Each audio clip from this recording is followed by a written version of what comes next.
सुनाइए। मुझे तो ये समझ में नहीं आ रहा कि इस पूरी सोसाइटी में उस सहाफी को सिर्फ हमारे ही घर क्यों मिला था। बाबा मैं नहीं जानती। बाबा मैं झूठ नहीं बोल रही। मैं नहीं जानती वो कौन था, घर में कैसे आया, कहां से आया, मैं नहीं जानती। आसमान से टपका था, जमीन से उगा था। खैर, इस बात का तुम्हें पता लगा के ही रहूं। अगर बच्ची कह रही है कि उसे नहीं पता है तो नहीं पता होगा ना। खामखा बात का बतंगड़ बना रहे हैं। क्या मैं खामखा बात का बतंगड़ बना रहा हूं?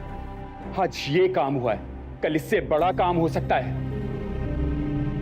और ये मत भूलो कि ये जीनत की बेटी है, कोई भी बड़ा कदम उठाने में देर नहीं करेगी। और वैसे भी इसकी सगी बहनें भी तो यही सब कुछ करती फिर रही हैं।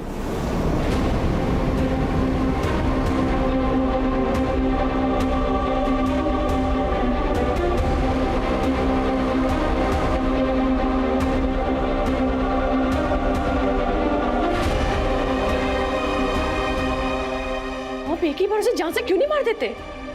रोज रोज अपने अल्फाजों से उसे जख्मी करते। मैं जान से मार रहा हूं, तुम्हें उसकी हरकतें नजर नहीं आ रही? अफसोस हो रहा है मुझे तुम्हारे ऊपर। कैसी औरत हो जो अपने शौहर को गलत साबित करने पर तुली हुई हो। आपसे बात करना बेकार है। अब वैसे ही आजकल ना आग बगोला हो रहे हैं।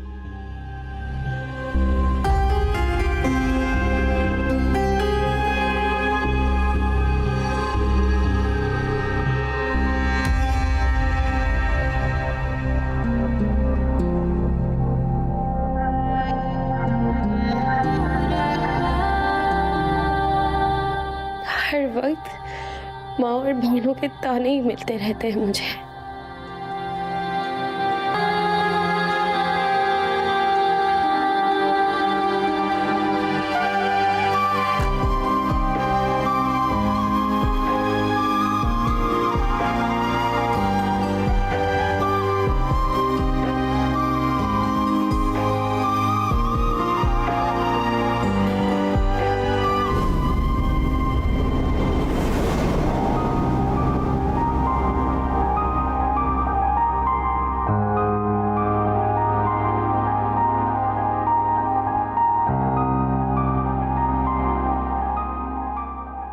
अर्शी, इसमें इतना रोने वाली क्या बात है? हमारा कंसर्न सिर्फ ये होना चाहिए कि वो लड़का कौन था और क्या मसरफ था उसका यहाँ आने का।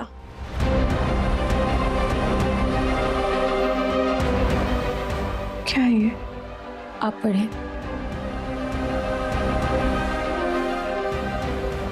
मैं जितनी भी माफी मांगूं कम है।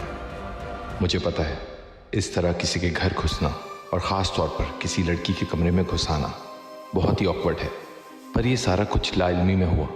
अगर किसी लड़के के कमरे में होता तो मैंने चेहरा देखे बगैर उसे बेहोश कर देना था, पर एक कमज़ोर लड़की पर अपनी ताकत का मुजाहरा करने के बजाय उसे सच्चाई बता देना ही बेहतर है। आप देख सकती हैं कि मैंने कमरे की कोई चीज़ नहीं चुराई और ना ही मैं कोई चोर डाकू हूँ। बस कुछ वक्त के लिए पनाह चाहिए थी।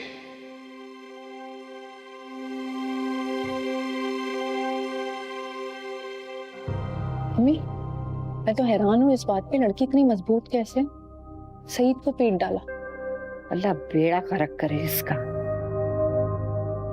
मैंने तो सोचा था कि सईद से तुम्हारी शादी करा दूंगी, क्योंकि इससे बेहतर रिश्ता तुम्हें नहीं मिल सकता।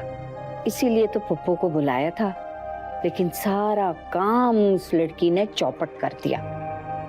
जब से मनूस मारी इस घर में आई है ना, बुरा बुरा ही हो रहा है। और अब्बू जब देखो इसकी तरफदारी करते रहते हैं। पूरी डायन है, आते ही मेरे मियाँ को काबू में कर लिया उसने। भाई को देखा था सुबह नाश्ते की टेबल पे, तरफदारी कर रहे थे, इसकी साइड ले रहे थे। कहते अच्छा हुआ तुमने सईद को मारा। वैसे मुझे हैरत है। और सारी तकलीफें अपनी जगह। अब किस किस्म की सास है कि अपनी बहू को एक कमरे में अकेले छोड़ दिया? शर्म वाली बेटियां होती हैं ना, तो अपनी हिफाजत हया से करती हैं। हाँ, हया है मेरे पास, आपकी आंखों पे तासुब की पट्टी पड़ी हुई है। मैडम, जिनसे इतनी बदतमीजी कर रही हो ना, माँ है वो मेरी, और मैं यहीं बैठी हूँ, नजर नहीं आ रही? अस्सलाम वालेकुम। अम्मा, जहे नसीब, जहे नसीब। इतनी दफा जलील किया, इतनी दफा आने से मना किया, उसके बावजूद हाजिर। क्यों आई हो यहाँ पे? ये जो तेरा चिमटे जैसा मुंह है ना, ये तोड़ने के लिए आई हूँ मैं। मुझे तुमसे यही तवक्को थी। जिस माँ की जबान और हाथ खुला हो ना, तो बेटी कैसे पीछे रह सकती है। बहुत अच्छी तरबियत की है तुमने इसकी। तुम दोनों तो गूंगी हो, इशारों में बातें करती हो, है ना? अम्मा छोड़ो इनको, इनका काम है बोलना।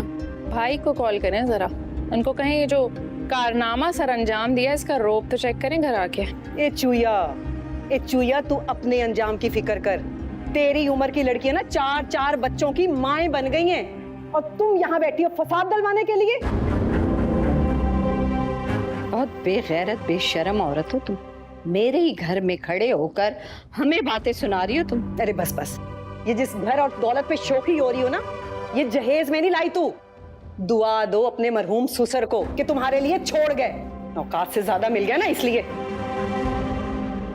तुम्हारी तरह क्वार्टर में नहीं रहते, टुच्चे नहीं है, बड़े घर में रहते हैं, अपना घर है। खुद की मनु से शक्ल देखिए डायनों की, हमें चिमटा और चूया कह के गई है। और मेरी बच्ची शामी। मम्मी तो उम्र ही क्या है, 22-23? नहीं 21। अम्मा को जाने की क्या जरूरत थी? आपने रोका क्यों नहीं? जैसे मेरे रोकने से वो रुक जाती। आपको रोकना चाहिए था ना। ऐसे बेबसी से जिंदगी तो नहीं गुजारी जा सकती। कमजोर वालिदैन औलाद की जिंदगियों में कई सवालिया निशान छोड़ जाते हैं। अम्मा ने आपकी कभी नहीं सुनी और आप भी बेबसी की तस्वीर बनते चले गए। तो क्या करता? हाथ उठाता? नहीं उठा सकता, फितरत नहीं थी ऐसी। और ज्यादा कुछ इसलिए नहीं कह सका कि मुझसे उसकी जुबान बर्दाश्त नहीं होती। अब्बा, अम्मा उन माओं में से नहीं है जो चिंगारी को बुझा दें। वो तो मजीद हवा देंगी। पता नहीं अंबर किन हालात से गुजर रही, उसकी जिंदगी मजीद मुश्किल में डालने चली गई अम्मा। अंबर भी तुम्हारी माँ जैसी है, कर लेगी गुजारा। लेकिन फरहान भाई तो आपकी तरह नहीं है ना। हर मर्द बर्दाश्त नहीं करता अब्बा। कोई मर्द बर्दाश्त नहीं करता, और जो बर्दाश्त करता नजर आता है वो दरअसल सब्र कर रहा होता है। सब्र का मादा औरत में ज्यादा होता है, लेकिन कभी कभी सब्र की चक्की में मर्द भी पिस रहा होता है। और आजकल के जमाने में ऐसा मर्द कमजोर कहलाता है।